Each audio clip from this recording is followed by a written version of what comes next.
We're at Pints and Policy, Taxes and Tacos with Americans for Prosperity, AmericansForProsperity.org, presenting sponsor of this episode. Joined today once again by Greg Moore, State Director for them. And I have one rule for this conversation. Sure. You cannot say taxation is theft, and you can't do anything that makes me shout based, okay? Okay. Well, first and foremost, we'll talk about tacos then. Tacos get people really excited, a lot more excited than taxes, that's for sure. Yeah.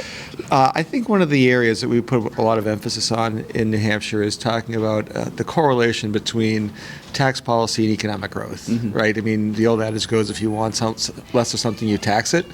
Well, we've been testing the theory that, you know what, let's try to get more economic growth by reducing taxes. And we've done a fantastic job over the last few years. Ever since 2015, the state has seen a number of reductions in our business taxes. We had some of the highest business taxes in the country. We were even higher than Massachusetts. And you never want to be on that list. No, You just don't want to be there. And now we're below Massachusetts. We have the fastest growing economy in the Northeast, and personal income growth is fastest in the Northeast. And I think that is completely correlated to the changes in tax policy that we've had. And more good things are coming, with this year, 2024, being the last year the Great North Staters will pay any income tax. We are getting rid of the interest and dividends tax at the end of the year. That's the only tax on income in New Hampshire, and we're sending a clear message across the country that New Hampshire is a place that respects you as a taxpayer. We're going to be very efficient with how we spend our dollars. That way, we're not going to have big wasteful government, and we're going to be making sure that you can keep more of your own hard-earned property, because that's what it is. It's your property, whether it's a dollar bill or it's been translated into something you bought. It's your property, and to the extent the government's going to be taking it away, I think that in the immortal words of former President Calvin Coolidge, government spending anything on what is absolutely necessary is simply a form of legalized larceny.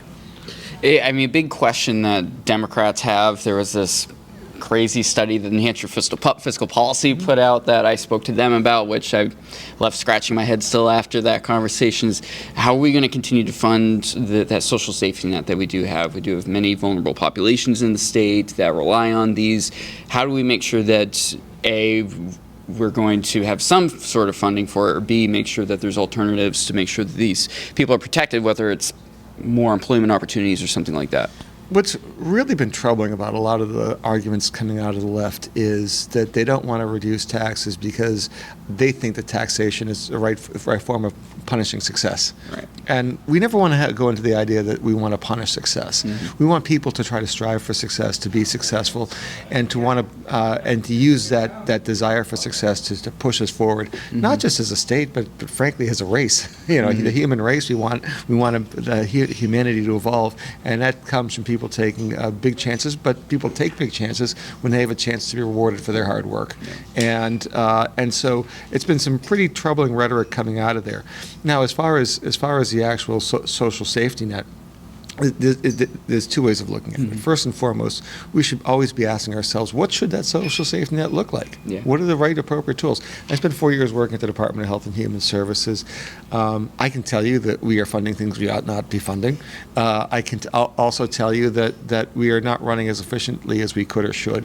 And frankly, for all the talk of the work that's being done, there's a lot of special interests at play that are just driving more spending for the sake of more spending. It's a case where you become self-fulfilling.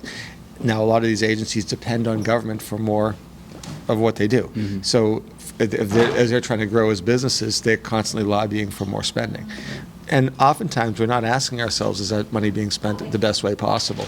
And so the real question is, how do we get and make the spending as efficient as possible, and ask ourselves, what are the truly necessary programs versus the programs that probably the community groups could probably handle better?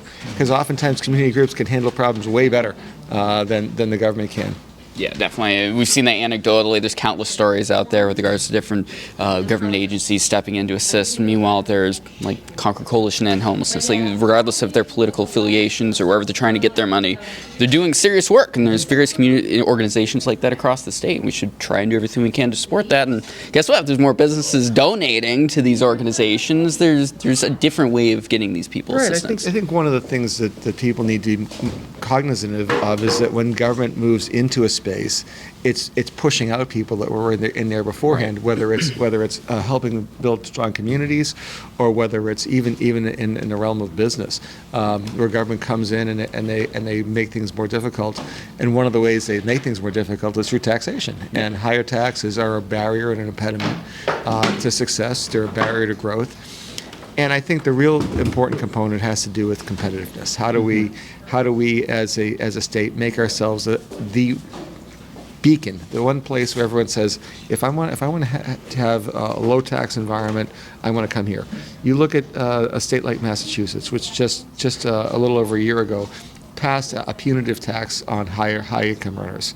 Well, where do you think those people are coming? Yeah. There was a study done of wealth advisors, and they showed that those people are overwhelmingly coming to New Hampshire, as well as Florida. But some of those people are going to Florida for reasons other than the tax policy. The weather's a little bit nicer as we record this in January. Yeah. We can definitely speak to that. But no, a lot of those people are coming to New Hampshire. Of course, it's making it incredibly hard for people to buy a home, as we spoke about in our housing environment. The fact that we're making New Hampshire an attractive state by, at the same time, Massachusetts is raising taxes on certain individuals. We're saying we're going to find ways to reduce taxes and create a better environment, and people vote with their feet. What about the middle class? Basically, we've gone both sides of it at this point. What about the middle class with this direction that AFP is lobbying for? Well, the middle class benefits when we see personal income growth increase. And personal income growth increases because the economy is growing and there are more jobs than there are workers. And in a price-coordinated market-based economy, the answer is that wages go up because people have to pay more to get good people, and that's a good thing. So we need to continue to focus on just overall economic growth. And the real challenge for us is we have to connect the dots for people so that they understand that reducing, for example, of the business taxes actually directly correlates to more income in their pocket. And when they start to see that, that's when they really connect and we can make a difference. And that's why we have these events like tonight. Now, when it comes to knowing whether we're taking the right path long term, do you feel like we're kind of getting to that point where we're being able to get enough data to say, hey, we're doing the right thing? Or are we, ever since the new news governor, basically, we've been kind of making these changes. Do we need another, obviously we want another Republican to be in office of the next term as he steps back, but are we going to need more time to really know the success? I think that there's a lot of anecdotal evidence. The challenge, and I've actually approached a number of economists about doing a full-blown study. That'd be great. Is that it's easy to show correlation. Yeah. It's harder to show causation. And I, for example, read the Fiscal Policy Institutes, and all they did is correlation. And I've spoken to several economists about the prospect of putting together a study to actually drill down and look at, can we demonstrate causation? The challenge is that there's so many variables. Things like, for example, the impact of federal tax policy that changed in 2017, and how do you strain out for that? And then pandemic related and federal money pumped into the economy. So there's a lot of factors that have taken place that make it a much more of a challenging study. And frankly, we're going to continue our efforts to try to find an economist who will try to strain out for all those, because we think it's important to show that there is actually a causation. But we can certainly show that a direct line change in personal income growth and overall GDP growth. Do you feel like New Hampshire's a leader when it comes to this? Absolutely. New Hampshire has been driving the way. You look at the efforts of people in the legislature, and they feel it when they go to the national conferences. People are coming up to them and congratulating them on the hard work they're doing, because it is hard work. It's hard work, and frankly, all the tax relief we've seen since 2015 really all flows from the budget that happened in 2011. That's a budget that cut overall state spending by 11% and state general fund spending by 18%. And that real look at everything that government does and asking ourselves, should we keep doing it? Should we stop? And right-sizing government allowed ourselves to make these tax reductions possible. So I want to connect the dots to spending as well, because if you don't do that and you allow spending to get out of hand, there's always going to be a desire for more taxes. Right. AmericansForProsperity.org. Going to be joined next by New Hampshire Representative Joe Sweeney. What do you think with regards to his work specifically with regards to this? we really appreciate the Representative Sweeney and the hard work he's put in to try to make himself a leader on this issue and to give a voice for people to try to have a lot of ideas. I think the legislation he put in is kind of like a menu, and he's given the legislators and the Ways and Means committees a chance to look at each of these various taxes and decide for themselves which is going to deliver the best economic growth, which is going to deliver the greatest impact to people. So I think that he's been a leader, and I think that he's going to continue to drive in this space because I know he knows that there's a direct correlation being in a border community. And we got a surprise guest on this episode presented by AmericansForProsperity.org. Longest member of the House Ways and Means Committee, 9.5 terms, New Hampshire Representative Jordan Ulery. Thank you so much for joining me. No problem. I mean, as a Republican, what focus do you put on taxes when it comes to your work? How can I screw people more than anyone else without letting them know it? Yeah. That's not it. No, that's not the right answer. I got to come up with a better one. Oh yeah, governments need money. Right. There is a function for government, a legitimate function. But let's not make it so onerous that you bleed me dry. You think about it for a second. I like to tell people every once in a while you got to put up a stop sign. Every once in a while you got to have a cop. You have to have courts because your neighbors don't get along with each other sometimes. And you have to have somebody to moderate that discussion. You got to pay for those things. As a matter of fact, our Constitution says right at the very beginning of the articles, one of the things we have to do is it's a duty to pay for our own protection, and that duty includes personal service. It's right in the Constitution. We need to do that, but other services that government operates, such as Registry of Motor Vehicles, the Registry of Deeds. Those are a fee for service. One interesting case is, now that it's snowing outside, was maintenance of the trails. Yeah. This is paid for by the guys that use the trails. Right. When you take your snowmobile out, you got to pay for Fish and Game to operate the groomer. They're the ones that pay for it with the registration of their machines. And they actually asked for extra money to make sure that they could have a trail so they could enjoy that particular sport, that particular recreational activity. So you got to make sure that that's an equitable use, though. What are some of the big guardrails that, as a Republican, you put on Democrats to make sure they're not crossing that nuance line? That's the problem, is trying to come up with it. When does a tax become onerous? When does a tax... unfortunately, it's taken me almost all my time there to... It just came up today when we were in session. We were talking about if we reduce the meals and rooms tax, how much is that going to cost? And DRA, Department of Revenue Administration, actually had in their fiscal note a static analysis. And it's taken me 9 terms to get them to put that on their discussion. Static analysis. That is, no change, no consideration for human nature. What's going to happen? It's if things do not change, this is what the money is. And then getting the Democrats to understand that static analysis means human nature isn't considered, and human nature is, I don't want to spend more money than I have to. Yeah. So getting that getting DRA to actually put that in their notice was a good thing. What's some advice for younger Republicans entering politics that they should consider when it comes to taxes and lawmaking? Well, I would suggest that they read Bastiat.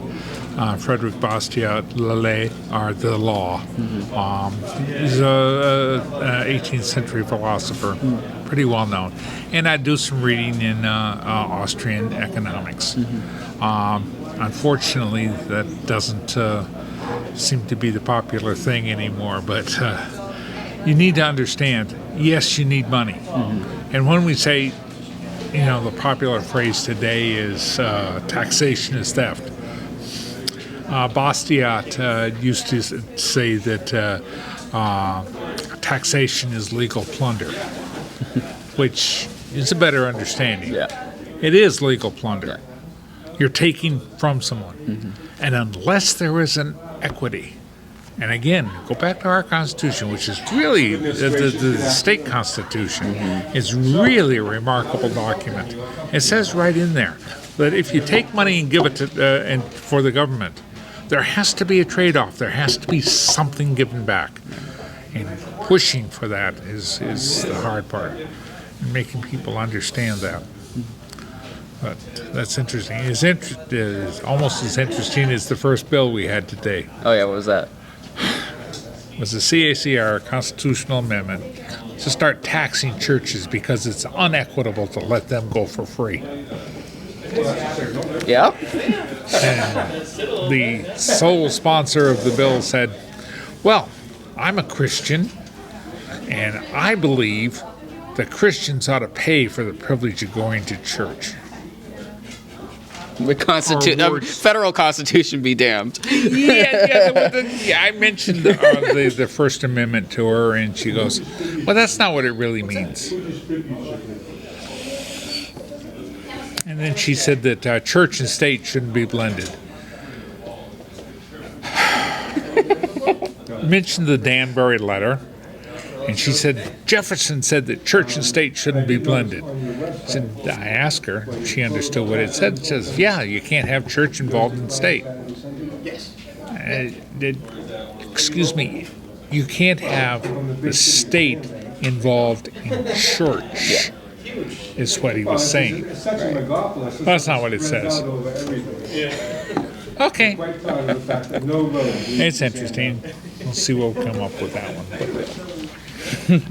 Well, thanks so much for joining me. This is a fascinating conversation. Ways and Means is really a fascinating topic. Taxes are fun. Sometimes we even shout at each other. Thank you very much. Thank you. Appreciate it. All right, last up for today's episode, we have New Hampshire Representative Joe Sweeney. Appreciate you coming for joining this panel today and talking to me beforehand.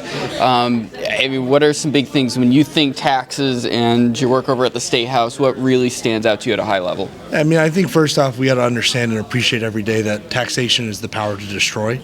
And every time that we can look at giving a little bit of relief with taxes helps keep money in the economy, and people are better off spending their money than we are at the government.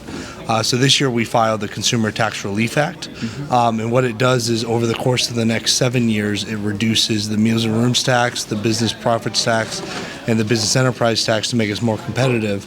And in the next 3 years, it completely eliminates our communication service tax, which is a tax that everyone pays on their cell phone and phone bills. It's a pretty hidden tax. It's just on the bill. Yeah. But because it's just directly on the bill, the minute we phase it out in 2 years, it's gone.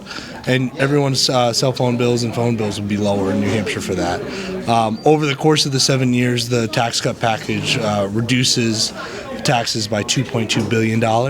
They're already talking about how that's foregone revenue, because the mindset is that it belongs to the government already, but really it's just letting people keep more of their hard-earned money and keeping that in the economy. And we'll see, as we have it before in New Hampshire, when we cut taxes, the business and the economy expands because of it, and we're all better off for it. Then how will that balance be between government funding the various services does, all sorts of commissions and everything like that, law enforcement, everything like that? How are we going to be managing that balance? Yeah, absolutely. $2.2 billion over 7 years is on average about $300 million a year.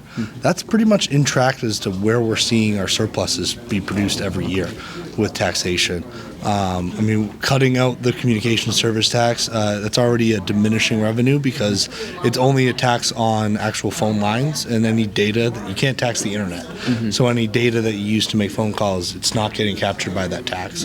So right now that tax brings in about $29 million a year. So over 3 years phasing that out entirely, that's not going to be a huge hole in the budget. Yeah. Reducing the meals and rooms tax, what we're doing from the 7.5% it is, bringing it down to 6% will bring it below the state of Massachusetts as a competitive factor. And then because of that, we will see more people shopping in New Hampshire for meals and venue shopping for large events like weddings, corporate gatherings, whatnot. They avoid New Hampshire and they go into Boston because it's actually cheaper due to the tax structure to hold an event in Massachusetts than it is in New Hampshire. And obviously continuing to lower the business profits tax and the business enterprise tax will just enable us to keep more of our employers here as they struggle to retain employees and attract new employers. The biggest hurdle to out-of-state employers moving to New Hampshire are our energy costs, and then the second hurdle is our tax structure. We can fix the tax structure easily. Energy is a bit harder and a bit more nuanced to do, so we just got to utilize every tool we have to make New Hampshire a more attractive state for businesses to come to and thrive here. What's left for taxes at that point when you've reduced that to such a large amount, which is great to see as someone who lives in the state and tries to enjoy staying in the state to do things. Sure. It would be great to see that come down, and we personally, my family, will be more likely to go do things because that'll help. What's left for taxes after that maybe either should be looked at or maybe should be adjusted in some way? Yeah, unfortunately for a state that's over 250 years old, there's always going to be more taxes that we can look at to reduce. One that we didn't include in the bill, but we're going to be talking with Ways and Means about possibly amending it, is the life insurance premium tax. Essentially, it's just a tax on life insurance policies in the state of New Hampshire, and it drives costs up for that policy that we want to encourage people to have. So we can look at ways to reduce that, eliminate that eventually. And I think, it's not so much getting New Hampshire into the point, to the state of being where our taxes are at reasonable levels.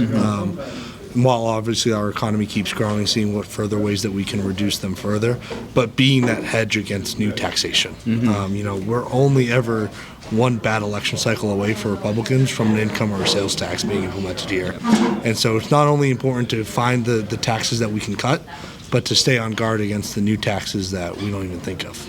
You're also on your city council over in Salem. What are you doing at that level? Like, a lot of these episodes we're talking about state level, but local level is tremendously important. I mean, the adage is true. Low taxes are the result of low spending. In the Salem Town Council level, we were submitted a budget from our town manager. We reduced it by about $850,000. And for a town of Salem, that's taking a, $66 million proposed budget and bringing it down to $65 million, right?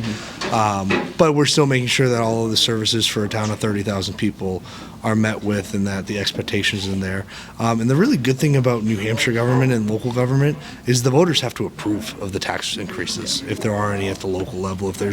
We'll be having a police station on our ballot in Salem, and voters can say yes or no if they want to pay for that police station. And it's on them with that local control there. But every town, it's funny, it's a great example of blue towns versus red towns. Portsmouth is also pursuing a police station project this year. They don't have to bring it to the voters because their city council can just approve it automatically without a vote of the public. We have to sell it to our voters in March of this year. The Portsmouth project came in just over $70 million for a police station. Salem's project with the soft costs and the relocation fees is just going to be around $38 million. Wow. At the local level, that's a lot different when the taxpayers got to fund that. Right. Portsmouth and Salem, there's 8,000 more people that live in Salem than in Portsmouth. We have roughly the same number of police force. Obviously, there's a lot of tourist traffic that goes to Portsmouth. But Salem, right on the border, we have a lot of out-of-state traffic that comes in too. We just, in terms of crime, they just arrested someone with 5 grams of fentanyl last week in Salem. So we need to have a fully funded police department, fire department, the whole 9 yards, and operating like a city would, like Portsmouth does. But our differences in approach and how we plan out our projects, and when we're weighing the needs versus the wants, that's what really trickles to where you have a $38 million project, and for a similar town size and a similar demographic, a $70 million project. That's where property tax rates divulge, where you have a red town that's respecting the taxpayer and a blue town that's just, they want all the bells and whistles that they want. Thank you so much. Appreciate it. Great. Thank you. AmericansForProsperity.org if anyone wants to learn more about this organization, and definitely be sure to check out these Pints and Policy events. They're fascinating conversations been happening every month, and I'm assuming they'll happen after First in the Nation primary, so please be sure to get out there and network with some other people of like-minded or maybe different-minded on politics. Appreciate it. Thank you.